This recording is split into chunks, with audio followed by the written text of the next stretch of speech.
नमस्कार। आज हम शिमला ग्रामीण विधानसभा क्षेत्र के अंदर बहुत गहराई तक जाएंगे, एक डेटा ड्रिवन एनालिसिस के साथ।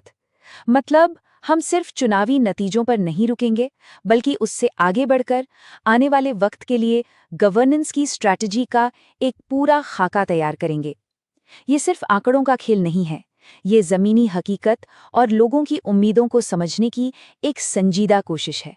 तो हर चुनावी विश्लेषण की शुरुआत एक सवाल से होती है ना? और यहाँ सवाल एक नंबर से शुरू होता है, 13,860। ये सिर्फ एक आंकड़ा नहीं है, ये 2022 के चुनाव में जीत और हार का फासला था। असल में ये उन लोगों की कहानी है जिनका भरोसा जीतना अगली बड़ी चुनौती है। तो सवाल यही है कि 13,860 वोटर्स का विश्वास आखिर जीता कैसे जाए? चलिए मिलकर इस सवाल का जवाब ढूंढते हैं। अपने इस सफर को हमने 5 हिस्सों में बांटा है। सबसे पहले हम शिमला ग्रामीण की जमीन को, वहां की मिट्टी को समझेंगे। फिर 2022 में जो जनादेश आया, उसके आंकड़ों को खोलकर देखेंगे। उसके बाद हम ये समझने की कोशिश करेंगे कि उस फैसले के पीछे वजह क्या थी, और फिर इसी समझ के आधार पर गवर्नेंस का एक ब्लूप्रिंट बनाएंगे। और आखिर में हम बात करेंगे कि एक नए दौर के लिए किस तरह की लीडरशिप की जरूरत है। ठीक है, तो चलिए शुरू करते हैं। किसी भी जगह की सियासत को समझने के लिए सबसे पहले उसकी जमीन को समझना पड़ता है। तो शिमला ग्रामीण को समझने के लिए हमें वहां के लोगों और उनकी असल जिंदगी की सच्चाइयों को समझना होगा। शिमला ग्रामीण की पूरी अर्थव्यवस्था आप समझिए 2 पिलर्स पर टिकी है। पहला है बागवानी, और इसमें भी खास तौर पर सेब की खेती। ये कोई छोटा मोटा कारोबार नहीं है। हिमाचल की इकोनॉमी में इसका लगभग 5,000 करोड़ रुपए का योगदान है। और दूसरा पिलर है टूरिज्म, जिससे न जाने कितने परिवारों का चूल्हा जलता है। तो ये सिर्फ इंडस्ट्रीज नहीं है, ये वहाँ के लोगों की जिंदगी का, उनके कल्चर का हिस्सा है। अब जरा यहाँ के सामाजिक ताने बाने पर नजर डालते हैं। सोर्स डेटा के मुताबिक हिमाचल में राजपूत आबादी करीब 32.7% है। शिमला जिले की बात करें तो यहाँ अनुसूचित जातियों की अच्छी खासी आबादी है, लगभग 26.5%, और ब्राह्मण समुदाय भी करीब 18% है। ये समुदाय ही यहाँ की राजनीति को एक तरह से दिशा देते हैं, और जाहिर है हर समुदाय की अपनी उम्मीदें और अपनी चिंताएं हैं। इन समीकरणों को समझे बिना यहाँ की राजनीति को समझना नामुमकिन है। चलिए अब सीधे आते हैं 2022 के चुनावी नतीजों के हार्ड नंबर्स पर। ये आंकड़े ही हमारी इस फोरेंसिक जांच का स्टार्टिंग पॉइंट है। यहीं से हमें ये सुराग मिलेगा कि वोटर्स ने आखिर संदेश क्या दिया। 60.19%, ये बहुत बड़ा नंबर है। 2022 में इंडियन नेशनल कांग्रेस के कैंडिडेट को इतने ही वोट मिले थे। ये एक बहुत ही साफ और निर्णायक जनादेश था। और इसके सामने भारतीय जनता पार्टी का वोट शेयर रहा 36.54%। ये आंकड़ा हमें दोनों पार्टियों के बीच जो चुनावी खाई है, उसका पहला अंदाजा देता है।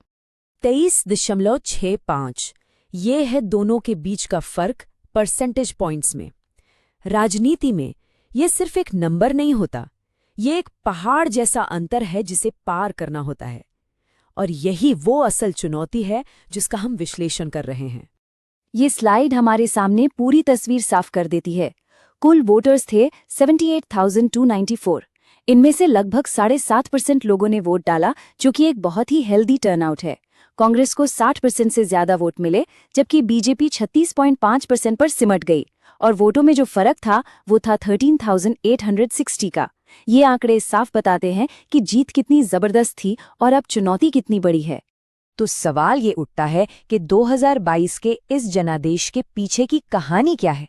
सिर्फ नंबर देख लेना काफी नहीं होता, हमें उन पुराने पैटर्न्स को, उन सिस्टमिक वजहों को समझना होगा जिनकी वजह से ये नतीजा आया।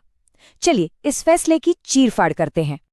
अब ये स्लाइड एक बहुत ही मजेदार पैटर्न दिखाती है। इसे कहते हैं स्प्लिट टिकट वोटिंग। इसका सीधा सा मतलब है कि वोटर देश के चुनाव और राज्य के चुनाव में अलग अलग पार्टियों को चुनता है।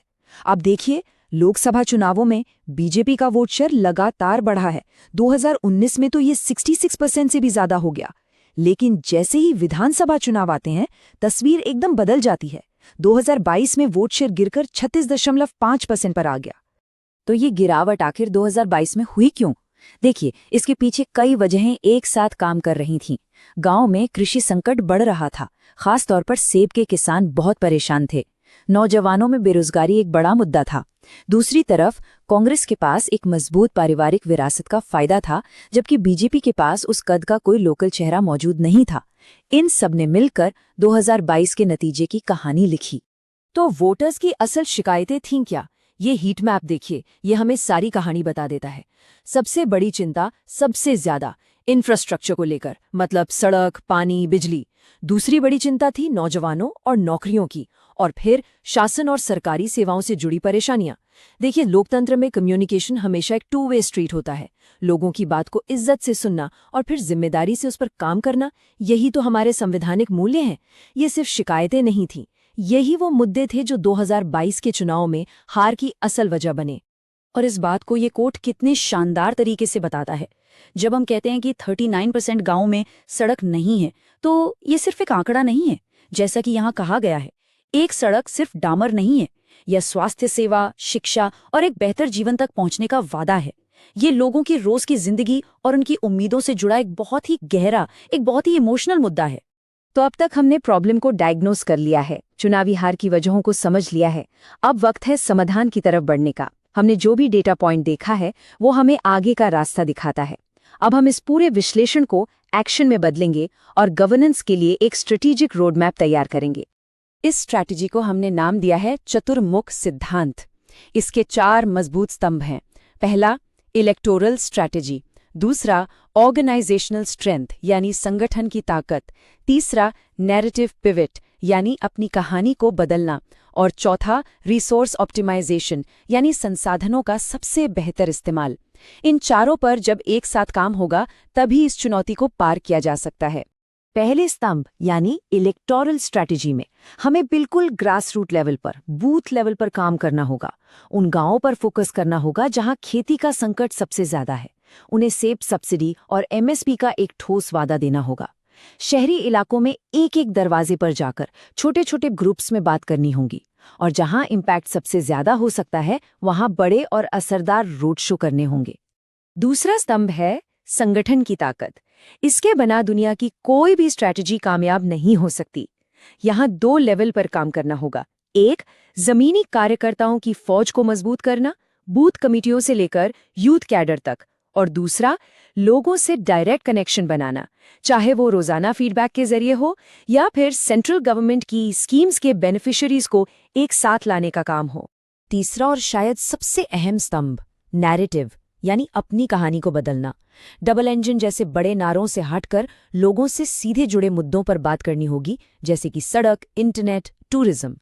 कैंडिडेट की एक नई पहचान गढ़नी होगी, एक प्रगतिशील कृषि उद्यमी की, मतलब एक ऐसा लीडर जो जमीन से जुड़ा है, खेती को समझता है, लेकिन उसे मॉडर्न टेक्नोलॉजी और बिजनेस से जोड़कर आगे ले जाना चाहता है। ये स्लाइड दोनों तरफ की तस्वीर को एकदम साफ कर देती है।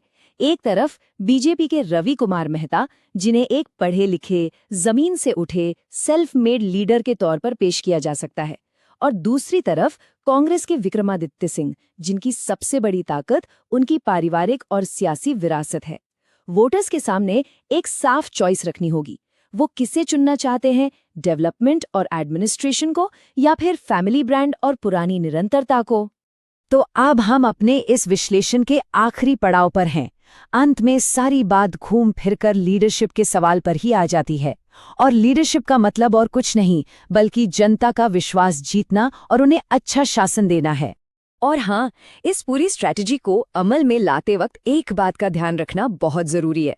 भारत के डेटा प्रोटेक्शन कानूनों के तहत हर नागरिक की प्राइवेसी और उसकी सहमति का सम्मान करना सबसे ऊपर है। एक मॉडर्न कैंपेन डेटा का इस्तेमाल तो करता है, लेकिन ये हमेशा कानूनी और नैतिक दायरे में रहकर ही होना चाहिए। ये सिर्फ कोई कानूनी जरूरत नहीं है, ये भरोसा बनाने की पहली सीढ़ी है। और आखिर में मैं बस एक ख्याल के साथ आपको छोड़ना चाहता हूँ। राजनीति में आप भीड़ खरीद सकते हैं, आप शोर भी किराए पर ले सकते हैं, लेकिन अगर आप सच में जीतना चाहते हैं तो आपको लोगों का भरोसा कमाना पड़ता है। और यही इस पूरे विश्लेषण का निचोड़ है।